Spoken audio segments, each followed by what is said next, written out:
Without any further ado, let's welcome this morning's panel from SCTV. First up, Mr. Joe Flaherty.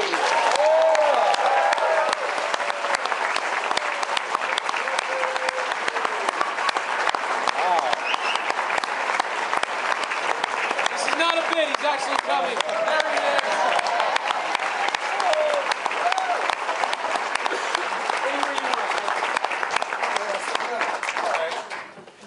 Sorry, I was trying to get some coffee back there. They did 2 shows last night. They were all up very late, so the more you clap, the more awake they will be. Next, the lovely and talented Miss Catherine O'Hara.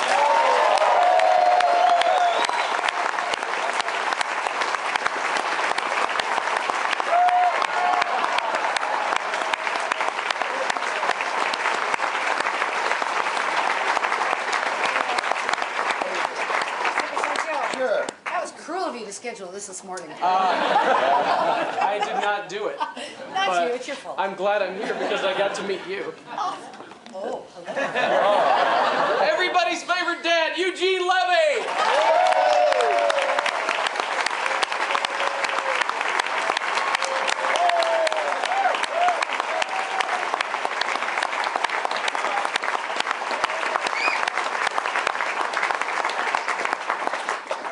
You can sit anywhere you want. I'll sit here. Yay. Beside my wife in quite a few movies. Fred Willard's still upset about that, I hear. Hey, did we do Bass Pro together? We did do Bass Pro. That's where you remember me from, Joe. We did a show together, but we were drinking a lot of beer. We were drinking a lot of beer. All right. The delightfully limber Andrea Martin. Yes.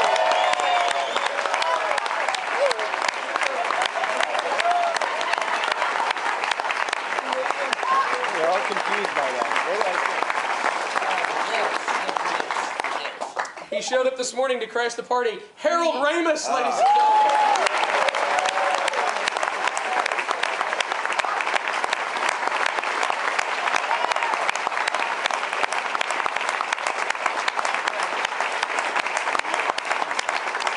If you saw the show last night, you saw parts of him like you've never seen them before. Martin Short.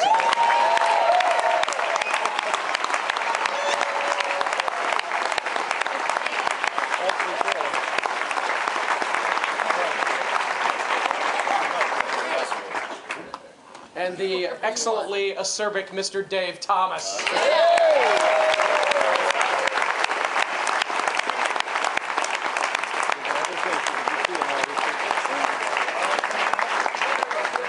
Dave, you can sit anywhere you want.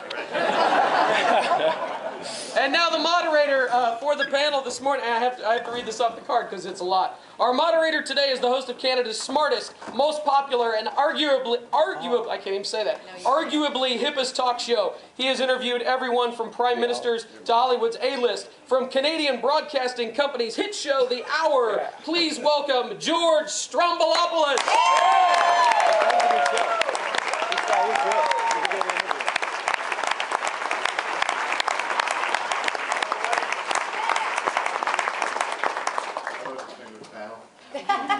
So what's going to happen is we're going to have a 45-minute or so conversation, and at the end of the conversation, you'll hear a musical cue, and that's when we'll get to the Q&A where you'll be able to participate, and Mark will be walking around the auditorium. He'll have a microphone, so if you have questions, do your best not to blur them out during the conversation.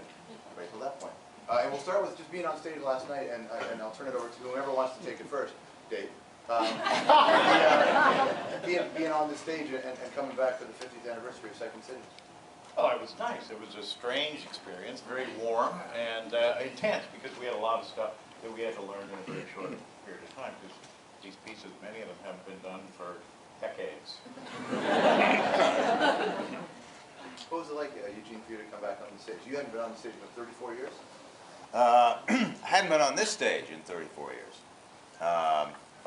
In fact, I haven't been on a stage in 34 years. You're right. So it was kind of, it was, you know, the great thing was that, you know, when this group, the kind of, you know, the whole group, SCTV, Second City, being together backstage, you know, kind of working out the scenes, and it really throws you back decades. It really, you're back in time as if no time has really passed, and it was a really great experience. You know, you feel that same kind of stupid, youthful exuberance, you know, working a little too hard.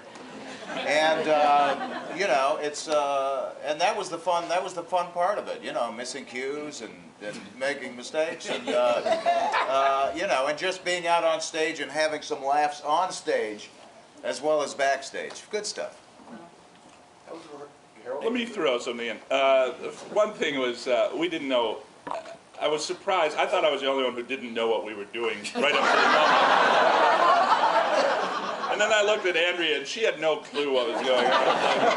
And I think we all felt the same thing. All right, but here's what I observed, and it's really about these people. It's not about me. When I was at Second City, if I put on a hat, that was a big deal. Sometimes I'd take off my jacket, then another scene I'd put my jacket back on. Backstage last night was like Cirque du Soleil. They stripped down between every scene. They completely new wardrobes, spangles, and these costumes and tights and wigs and makeup and stuff. And boy, does it pay off. So when I looked around me, I ended up wearing 2 wigs last night. Quite an experience. You wore no wigs. Except the one you're wearing. I can't take this off. It's blue. No, I understand. With a little bit of netting, I see the design. Actually, this is kind of leads to where I wanted to go next. Has the dynamic changed at all between you guys, or is it? No, I think that's what's hilarious about any time that has, and we have done this a few times through the years for benefit shows. Everyone goes back to the exact same role that they played in the beginning. Some people control, some people get passive and just let other people take the reins. And everyone returns to the same, no tension really, not tension, but certainly controlling. Catherine becomes Reese Witherspoon. I started okay, we put the show together by email. And then, thank God for the internet. And then rehearsed for the first time yesterday. So like about a month ago, yeah, because we knew we were going to do this for months, but, you know, it's like, great, I'm in, yeah, sure. Oh yeah, me too, yeah, that'll be fun. And then about a month ago, I'm like, we haven't spoken to each other. Is anyone else nervous? Can we divvy up the lines at dinner theater? Because I don't think we've talked. And then we show up yesterday. What are we going to do? Didn't anyone read the email?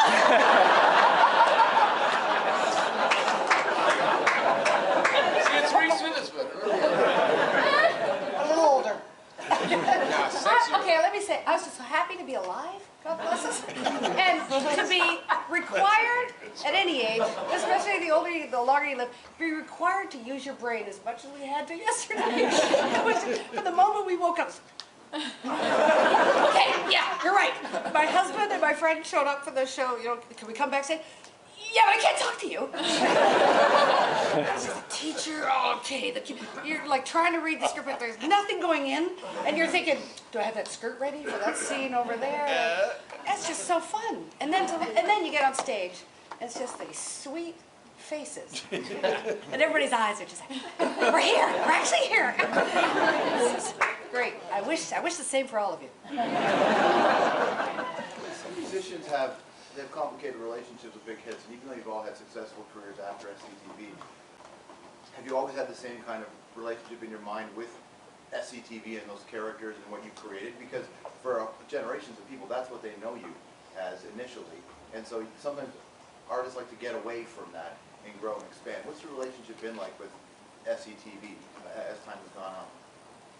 Well, I didn't really think that it was ever going to last the way it lasted. I mean, we were doing these things at a really intense rate with so many writing demands. And when we were doing SCTV Network 90, that thing was just like a giant mob that would take all your ideas and just want more the next week. And you're just like throwing stuff at it. And we were in Edmonton. We didn't think anyone was even watching.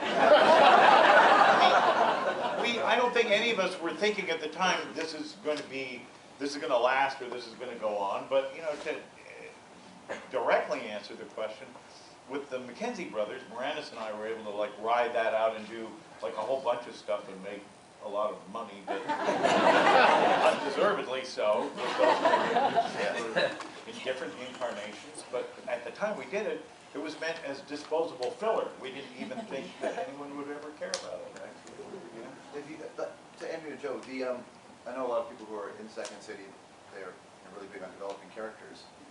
Those characters, did they all come from the same place? Do you have the same system in how you would develop characters? You know, since we did, I liked, from the beginning, I liked doing parodies of television and movies. So I wanted to do impressions. I thought that was always fun to do impressions, to get, you know, to do a character and impersonate a character. So You did the first one on the show. yeah, yeah. Oh yeah, but I was always kind of pushing for it. Remember? Which character? It was, wasn't it? Was Peter O'Toole. Peter O'Toole. Yeah. Sheriff Holly. So long as that fights at him, tribe against tribe.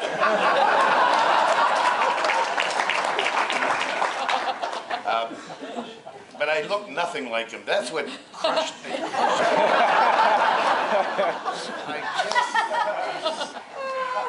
The jaw and the blue eyes. You know, the weird thing is that you know, you have a face, and the people you're doing impressions of, you have to look something like them, you know, and you have to have a face that can build on it. Now, she has a great face for doing anything. She could play any Catherine Hepburn. Yes. Well, you know, Joe, how were my impressions on the show?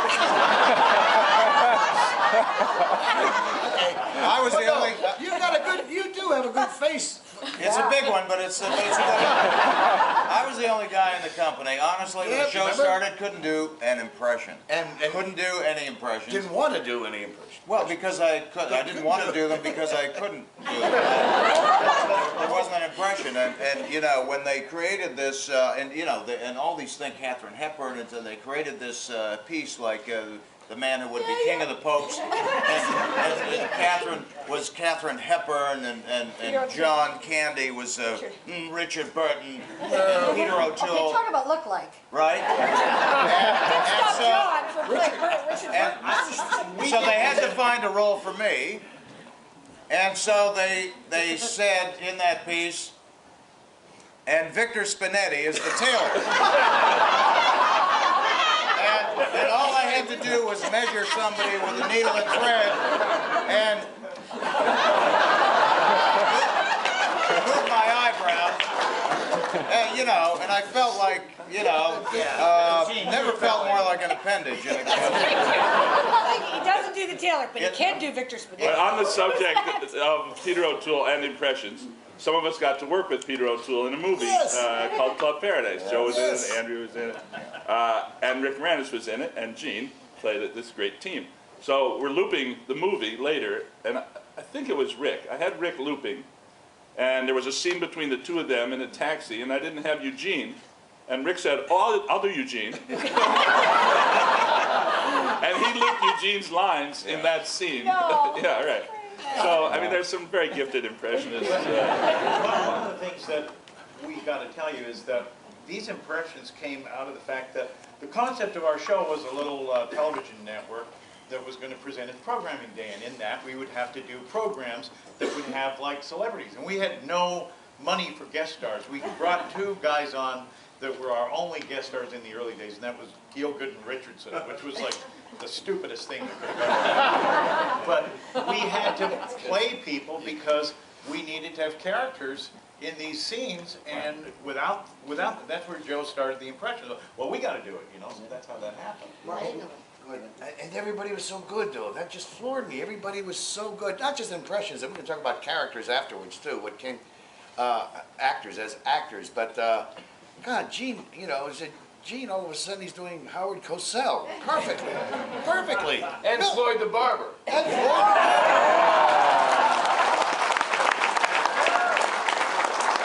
There was a big demand for Floyd the Barber. Well, I had to learn if I wanted to stay in the cast. Dave is doing Michael, what's his name?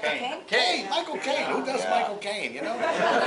Perfect Michael Caine. Yeah. Where did that come from? Jeez. Bob Hope. Of course, Bob Hope, yes. Yeah. Bob Hope is when I was really not comfortable that I could do that. And then Bev Scheckman was doing the makeup for me. She put like a little prosthetic bob on the end of the nose, and she said, his jaw comes out further than yours, Dave, and if I put a jaw piece on you, like a prosthetic piece, it's going to fall off when you start talking. She'd stick your jaw out. And as soon as I did that, it was like, oh, that's how he talked. It was in the jaw, you know? So a lot of this stuff was collaboratively done in the makeup chairs, and the hair, and the wardrobe, and some of your wardrobe stuff. No, I would sit in the chair with Bev Scheckman and Judy Cooper-Seeley. Judy did all the wigs and Bev the makeup, and you wouldn't know what character you would want to do, and they would just try on things, and Judy would say, you know, I was on the subway yesterday, and I saw this odd man, and I sketched him, and she would have sketched him, and she showed a picture, and I made a wig, and what if we extended?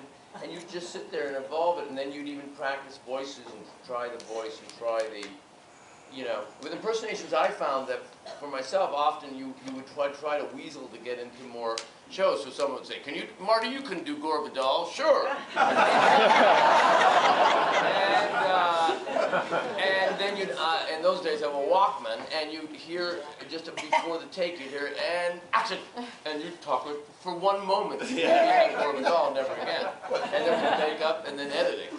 Was it Klaus von Bülow, your first? Klaus von Bülow. Remember late at night when we play the game of giving each other an impersonation that we knew was impossible to do to each other? So we'd be like, I don't know, put it out. It's a fun game. And then there were ones that we were required to do as utility players in somebody else's scene, and that you just couldn't get. And they wanted me to be Jim Neighbors, and like every impersonator could do Jim Neighbors, but I couldn't do Jim Neighbors because my impersonation was just shit. And so Rick covered this by saying he was Merv Griffin, and so I did my lame Jim Neighbors, and then Rick turns to the camera and he goes, "Fred Travelina is Jim Neighbors." Blame the whole thing on Fred. All right, but we did. One of our ultimate ones, I think Hal Holbrook was doing a, James Whitmore was doing Give 'Em Hell Harry, a one-man Harry Truman show on Broadway. And Hal Holbrook had done Mark Twain, so we did Dave as Hal Holbrook in, no, James Whitmore in Hal Holbrook Tonight. So it was James Whitmore doing Hal Holbrook. Now, Marty, what SCTV had started when you came along? Yes, I was the interloper. You were the interloper. You were Not the in the kid. original cast. When you arrived, what were your thoughts of SCTV? I came in the spring of '82. They had now moved back to Toronto, and they were at Magnet Studios. It was a 90-minute show. Well, I mean, it had already won Emmys. It was already the hottest, hippest show to do. So I think on one level it was intimidating, obviously.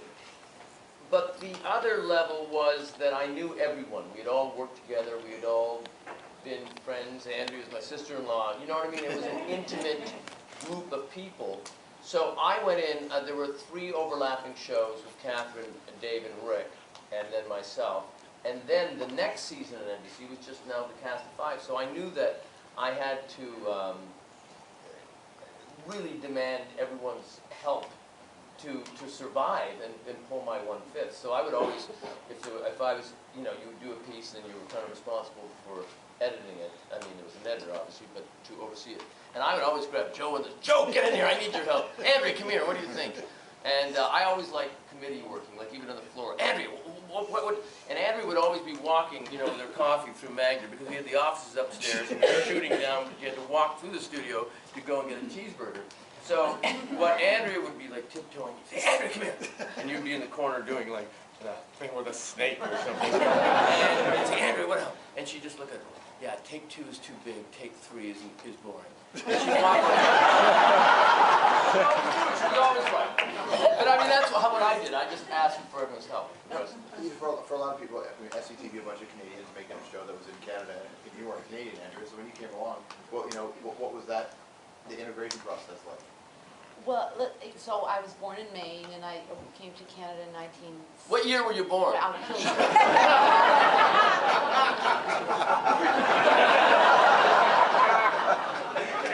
All all your takes were bad. I don't know why.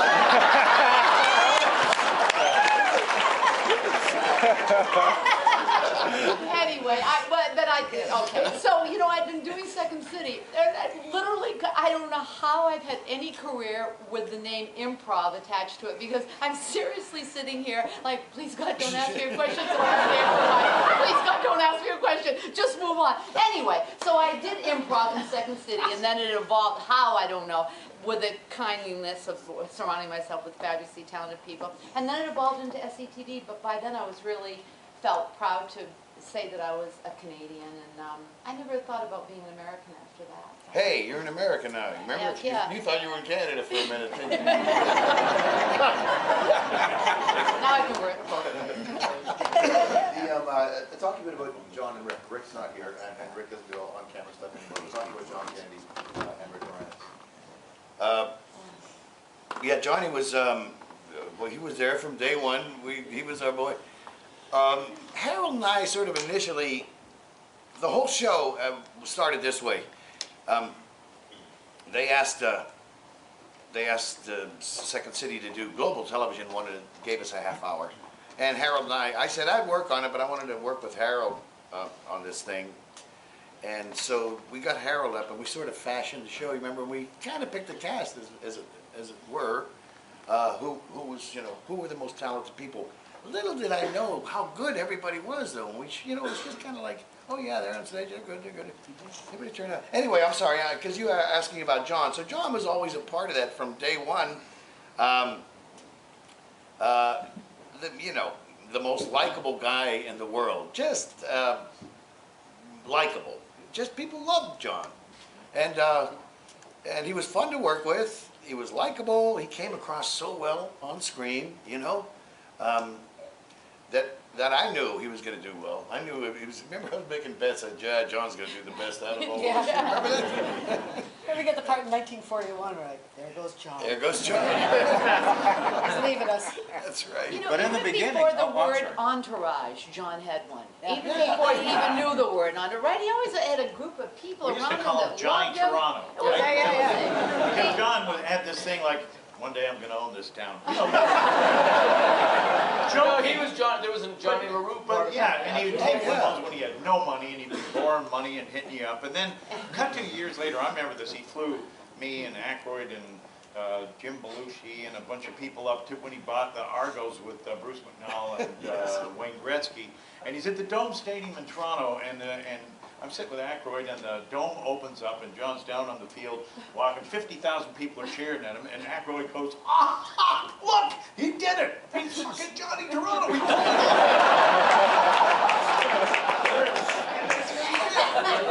it. John would pick up tabs, pay for everything, and he made the same money as you did.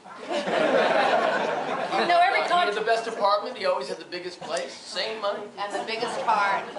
Oh, the cars were big. Joe, I guess we were the head writers, I guess. Yeah, initially, yes. So we had the responsibility for turning out a lot of material, and the show was cast written, so we didn't have outside writers. Dave was very methodical, and he'd write, a couple pieces a day, and Gene was pretty methodical. Andrea and Catherine were always pissed off that no one was writing for them. And Johnny would come in with, he'd say, I had an idea, and he'd take out like a bar napkin. And he'd unfold it, and you could see where the ink had run, from the drink. And he'd lay something down that was actually really good, and then we'd take it and turn it into a major piece. That's right. We were talking the other night about his funeral in Los Angeles. They had a funeral in Los Angeles and then in Toronto. And the procession from the church to the cemetery was long, of course, big procession. And we were on the 405, where the 405 meets the 110. It's like the busiest intersection, freeway intersection in North America, or maybe the world. And they only close it down for presidents and the Pope, and and we're on the 405 waiting, and they've closed down that intersection for John Candy. And we could see, we were in the procession, sorry, stop, and we could see this ramp, going on, and all these cars were getting backed up, and the PCH, the cop, was at the top of the ramp, and all these cars are waiting. What are we waiting for here? Why are we waiting at this intersection? And then you see a guy get out, of a car, like 10 cars back it up, and he's storming. He's the one that's going to take care of this. And he goes up to the cop. You know, he can't hear him, just seeing the distance. And he goes, and you see the cop telling him what this is. And the man goes, It's true. any lovely thing that you would say about him after he died, you would say when he was alive. It was just all true. You know, I always talk about this because it's always awesome to me when I'm in anywhere, actually, specifically in Canada, and people always come up to me and not ask me how I'm doing or how my career is doing or they see me in anything. Or they always say, so what have you been doing? You're still acting. Anyway, they start that way. Okay, that's humbling. And then they, here I am. And then they move right into John Candy. And the thing that's the most striking to me is these are, most of the time they're like blue-collar guys, you know, just average men, really, you know, straight, heterosexual, you know, blue collar, I don't know, and they start talking about John, and their eyes fill up, and it's pretty amazing to see that his spirit is still so profoundly with everybody.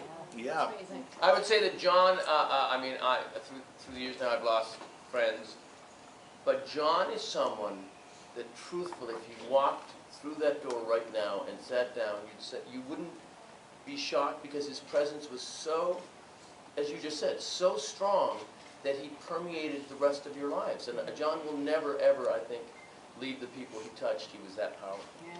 You know, there's a lot of people who are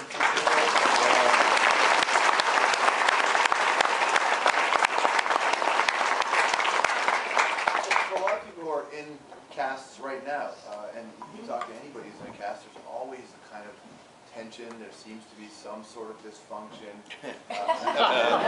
There's definitely dysfunction, but there's no tension. But bizarrely, the dysfunction doesn't seem malignant in your group. Like, it seems like it is good-natured.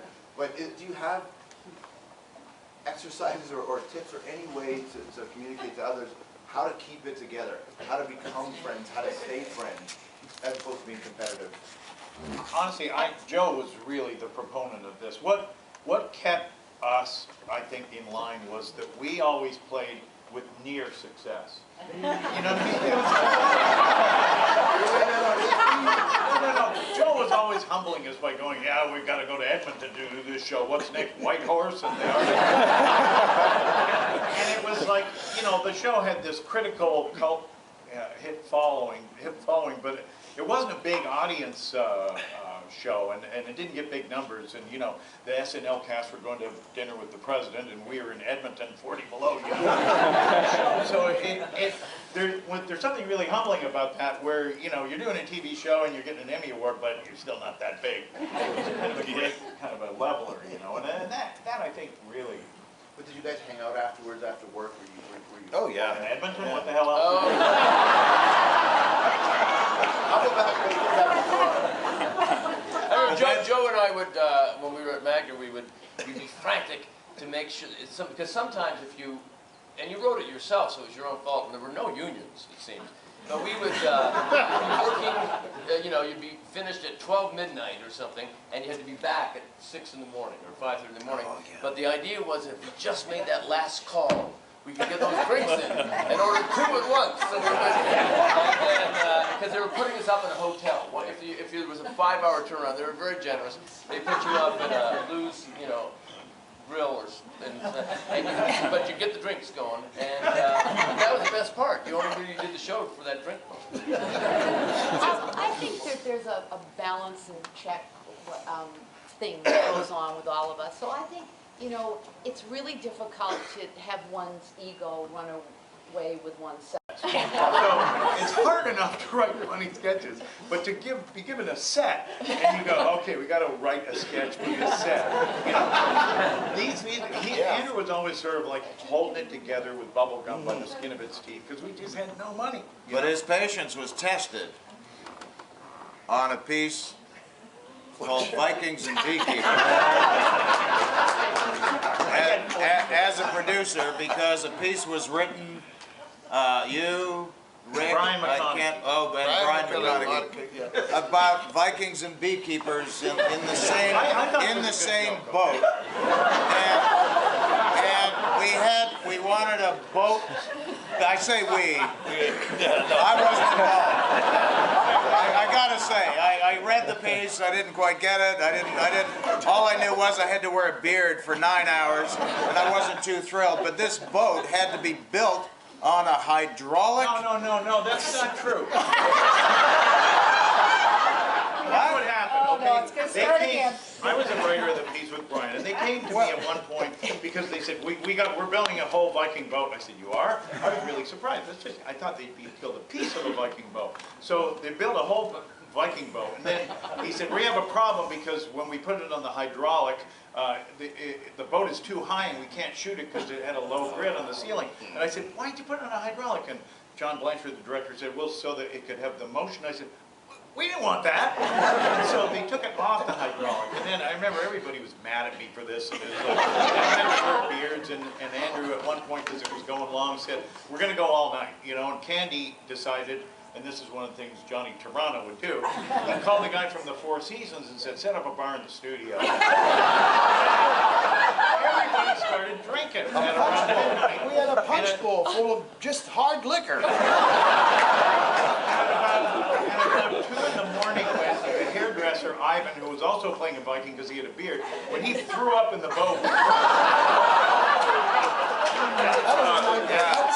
Ivan would be drinking in the boat, and he would, when we started shooting a take, he would just lie on the floor with his drink so he wouldn't be seen. And he ended up, getting. But the point is, that was a pretty expensive set, and you know what? Didn't hear a word about, the cost of it. Should we do it? Let's not do it. We did it, and Well, that's the great thing. What about Catherine being lowered down in that harness? Oh God! Well, that's. Oh yeah, and then you took a break. Speaking of drinking, all I can think is my bladder. No, because I had to pee so John bad. Marley came. John Marley came because he was in the Godfather piece following, Oh, yeah, and everyone went to meet him, and you were left hanging out. How about Ben-Hur?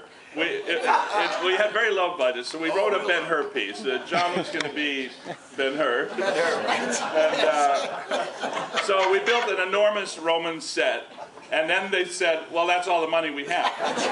So Ben-Hur had to be the whole show. And it was a fairly thin piece anyway, so we had enough money for Dialing for Dollars, which was a flat backdrop.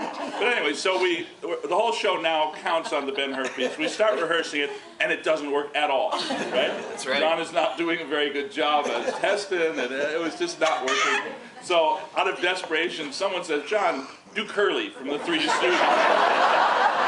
When in doubt, go really cheap. And that saved the piece. I mean, suddenly. And you remember that, Harold? We were watching it, and then we had a little scene there that was between the two centurions, and all of a sudden we're watching Dave and Gene, and Gene's doing Bud Abbott. Perfect Bud Abbott. Hey, what are you talking about? Seize him. You remember that? Yeah, seize him. I seize him. He's right over there. Well, the piece started with all good intelligent, But It got pretty low. And leopards at the end. And There are leopards.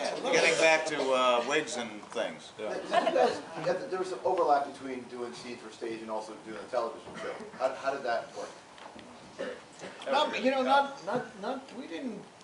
We had some scenes that we used from stage, but there really was a separation, wasn't there? We just. Catherine and I were in the stage show and At the same doing time, the- yeah. So you'd do the stage Yeah. show and you'd be up till midnight, and then you'd be wired, and then you'd have a 6 or 5:30 a.m. wake up call. And I remember more than once going into makeup and seeing Catherine just sitting there in the chair sobbing.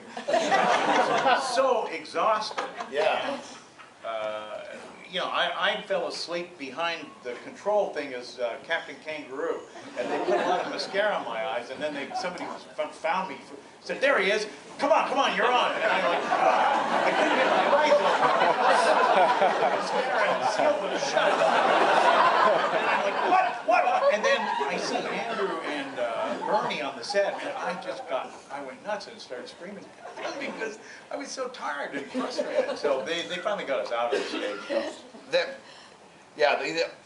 The hours were just ridiculous. They just went on and on because we were writing and performing. So when you were finished, while you were performing, there were people saying, "What do you want for this scene? How are we going to do this?" And then we just had to keep shooting from early morning till late at night, and it was exhausting. And actually, at the end of every shooting cycle, we would be that would be the worst time. I think all of our nerves were on edge. We were, and that's where you just didn't like anybody. I didn't like the cast. I didn't like the crew. I just hated the whole process. Was that just me? Sometimes we try to use stage, in response to the question, sometimes we try to use classic stage pieces. It would be short material. We try to do something. Yeah. And they didn't translate that well. They felt static. They didn't have enough movement or character or whatever. So.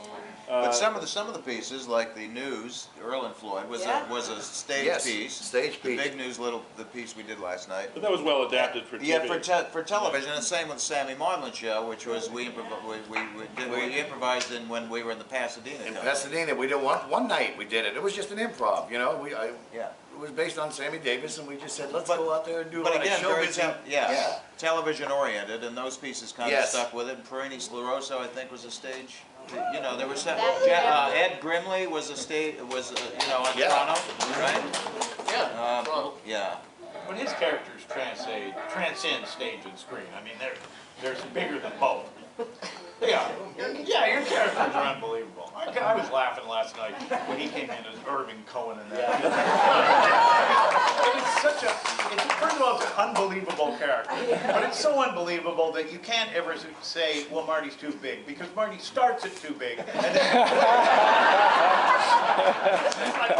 I had tears coming down my face. Yeah, when Marty came into the show, we were, after a few, 3-4 seasons, I guess, or whatever, and it was just that the cast members had kind of left, and and it was like, oh, so we'd like to do another season. Marty's coming into the show. That's great. He came in with so much energy. So much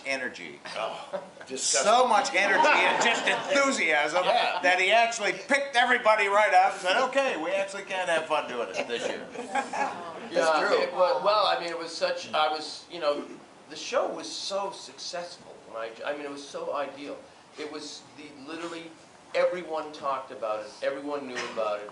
The next day on Saturday, everyone said, did you see SCTV last night? And it was the conversation. It had reached a point by 1981, 82 of such a combination of intelligence, and it had the budget to support that intelligence and these concepts that were so unique. And I think everyone, you talk to Conan O'Brien, and he was like, he and his brothers were watching it thinking that it was just talking to them because its sensibility wasn't trying to get the laugh. What I found the most daunting thing was to go into the read-throughs with this cast, particularly being a new member, because you bring in a piece, and the way it worked was that the cast and the writers determined what would be thrown out, or usually would go to a rewrite and then get thrown out, or not.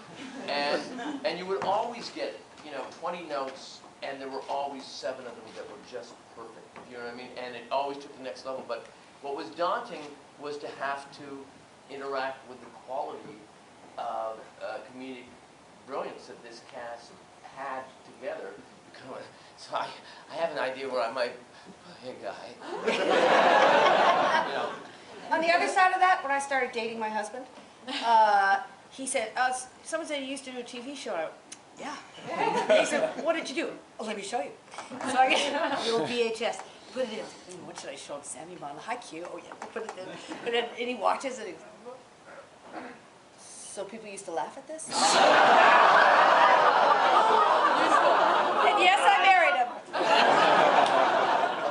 Growing up in Canada, we went to school, and every Monday at school there was 4 or 5 guys that constantly recreated every scene. So it became the thing to do every Monday, and the talk show that we launched in Canada was in part inspired by the Sammy Maudlin show, because Sammy Maudlin was the most successful. Like, we didn't, Johnny Carson, sure, whatever, but to us, Sammy Maudlin was our talk show. And all the guys that I know who work in news in Canada wanted to be Earl Camembert. So that's where we got our biggest inspiration. Now, the musical note we heard was either someone who had a terrible ringtone or it was like Q. So I think it's Q, right? All right, it's Q&A time. Jesus, sure. We got a question right over there, sir. Oh, hold on. Mark's going to get over with the microphone. I don't need mic. He'll just project. I wanted to ask about the impressions and some of the ones that you did a lot, like Bob Hope, Jerry Lewis, some of these people who were walking the planet at the time. What kind of interaction did you ever have, or response from some of the famous people that you really zing sometimes, and some of the characters who were sort of based, like Lola Heatherton or Joey Heatherton and Lola Minelli and Connie Franklin, some of these, what kind of response did you hear? Well, some of the people liked it, you know. I got to work with Hope and meet Hope, and he was sort of like, yeah, I heard about it from my writers, you know, and then I put it on, but it wasn't on. And I said, well, Bob, we don't just do you on our show. But then there's people like Richard Harris. I did this really the nastiest thing that I ever did on SCTV, but his MacArthur Park song, I always thought, why the hell did you do that? And it has this long bridge in it, so I just did this goofy dance. And then I meet Richard Harris, and somebody says to him, yeah, he's the guy that did you on SCTV. Remember that MacArthur Park bit? And Harris goes like this, and he looks at me and he says, well, I never really liked impersonations that much. I always find them quite parasitic. And he hated me, you know? Well, that's because we, as he was singing and the song kept going on and on and on, someone picked up a brick and hit him. That was a recurring thing. Yes. I once did Howie Mandel on SCTV, and then I ran into Howie, who I had met before at the airport, and he said, oh, someone told me that you've done me on SCTV, and I said, yeah. Did you see it? At one point, I was in the middle of doing a routine, and Eugene was Henry Kissinger, and he took a thing and smashed Howie over the head and started kicking him and saying, you are a stupid man. Howie hadn't seen it, but I was glad he hadn't seen it yet. Meryl Streep, I worked with her on a movie that at the rap party, the movie starred Meryl Streep and Jack Nicholson, yeah. And at the rap party, they showed on a loop over and over on a monitor in the corner of the room, was John Belushi doing Jack Nicholson or something, and me doing Meryl Streep over and over on this. I was like, oh, I've seen it. You know, I don't need. It's like Marty was saying, you'd learn it for a second. You'd have, you know, see some video on somebody and or have it in your ears, and then go on the set and do it. You know, out of maybe 4 lines, 2 of them sounded like her, and 2 didn't. Or anyway, she just. But she has a sense of. She says, "I saw what you did to me." Sorry. Dustin ever see you do Dustin Howe? Dustin said something like, "You do me," you know. At a party, he didn't specifically go into details, but I once interviewed Jerry Lewis, and in the middle of the interview, it was all going well, I was nervous, because these impersonations were Hirschfeld sketches. You had to, I mean, if you did it properly, you had to kind of love those people and know why they were talented and celebrate their talent. And when I would do a Jerry Lewis piece, I would try to make Jerry be funny as Jerry, and then I'd have the lozenge, you know. So, in the middle of the interview, Jerry said to me, so, I hear you did me in the telethon. And I said, no, I never did you on the telethon, which I hadn't. But I did say, you know, we did you a parody piece of you live at the Champs-Élysées, directed by Scorsese. And he went, that's funny.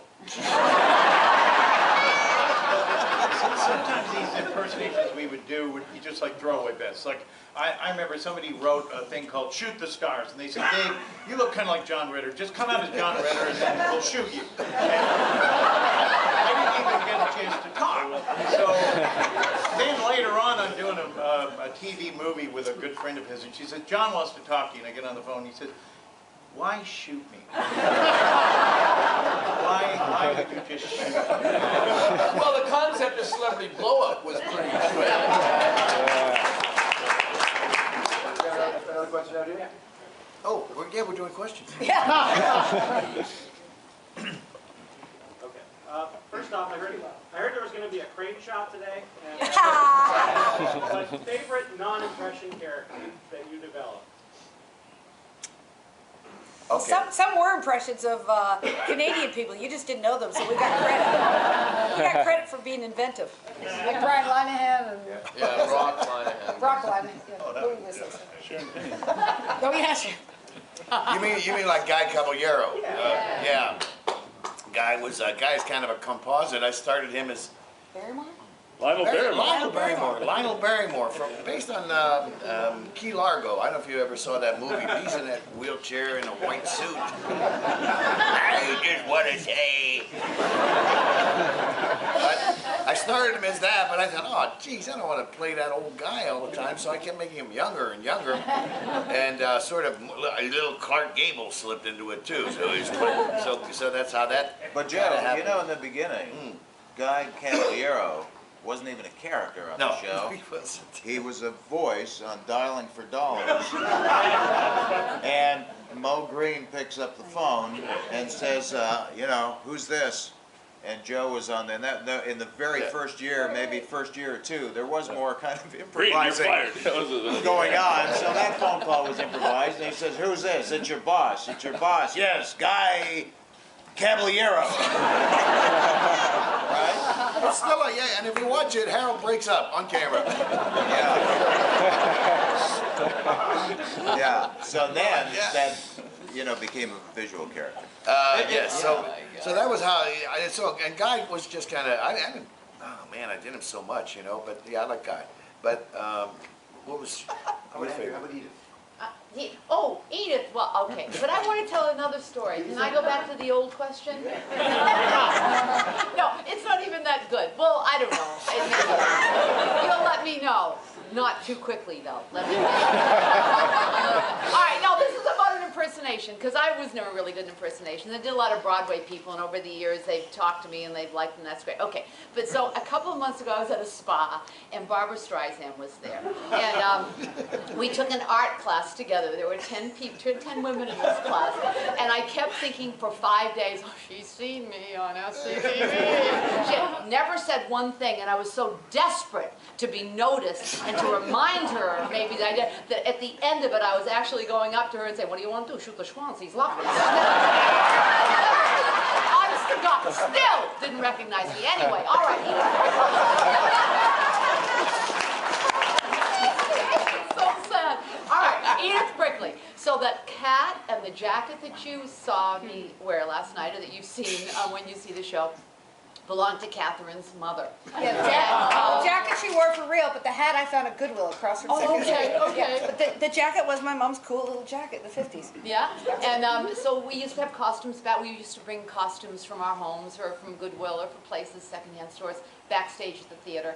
And then somebody would call out a suggestion from the audience, and then we'd have to improvise the scenes. And so I grabbed the one night, it was do a parent-teacher scene, which you saw last night. That's where the character started. And I grabbed that hat and the jacket, and I put it on. Had no idea what the name was, what the character was. And I came in the door, and you said, Yeah, I gave you a different name every night. Oh, you did? Yeah, Prickly stuck.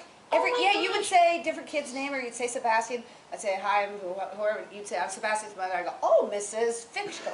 You know, whatever. And then one night, Prickly. It's like, yeah. That sounds fun. Prickly. That's the name. Don't wear it up. And so I with the costume, with the name, with my career. Thank you. I love you.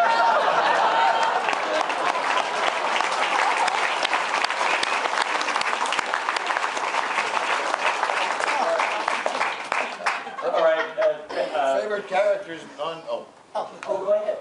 Go ahead. Dave, just as rapid fire. Favorite character that wasn't an impersonation? Of mine? Yeah. Oh, hell, I didn't have any, really. I mean, I did a really politically incorrect Asian character. And, you know, Joe always used to tease me because I could never get made up to look Asian. And they tried different things like taping my eyes and rubber bands pulling back and then glasses and wigs, and I just could never pull it off. And Joe wanted to do a piece called The Many Faces of Leslie. Summarized the fact that I could never get the look, you know. But there would be ideas that we would have that seemed funny, you know, like he had this show called Doorway to Hell. Stupid idea, but, you know, Lynn was the host, but I didn't really, I didn't have a lot of station characters. How about you, Marty? Well, I like all those. What's that mean? If he can answer, then we're going to take this question, and then we're going to go. I would say, well, you know, I like, you know, Ed and Jackie. I like the character Rusty Ben Reddick. Yeah. Oh, that Rusty has been doing this show for 31 years. Question over there. All right, so much for the last question. Setting aside the questions my editors rejected, which is what the hell is a polyphony, and also,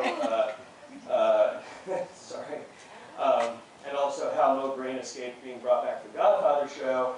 I'll go to last night, which is, in last night's father-son sketch, was the father, the Short brothers' actual father, as in Charlie's Kitchen, and if so, did he actually smoke marijuana and play evil tricks on his kids? All right, well, I never met Marty's dad. Charles Patrick. Right, but Marty's brother and Marty told me so many stories about him that I actually felt that I knew him. And I got kind of a crusty acerbic side, as the introduction said, Dave Thomas, the acerbic member of his team. So acerbic, prick, whatever the word is. They said I kind of reminded them of their father. So that Charlie's Kitchen piece, Marty, you told me his dad used to come down in the morning and he'd wear his underwear and slippers and a Hawaiian shirt and cook food. And so I just wanted to write a piece like this for Marty and Mike's dad as a tribute. So we shot it, and then this NBC executive comes up to me and he says, "What the hell is that Charlie's Kitchen piece? What is that?" And this is Peter Calabrese. And I said, "That's Marty and Mike's dad." And he said, "Well, how the hell is America supposed to relate to that?" And I said, "Well, I don't really give a shit. I did it for Mike and Marty." And then this is what we didn't like about network people. About a week later, the guy comes up to me, Peter says, "Hey, have you seen Charlie's Kitchen?" I said, "No, why would?" He said, "We took 2 minutes out of it. It's great. It's great." Like he saved it, you know? Yeah. What was the first part of that question there? Oh, and no, my father didn't smoke marijuana. He did drink gin and ginger, no ice, though. Everybody, thank you very much for coming to the program.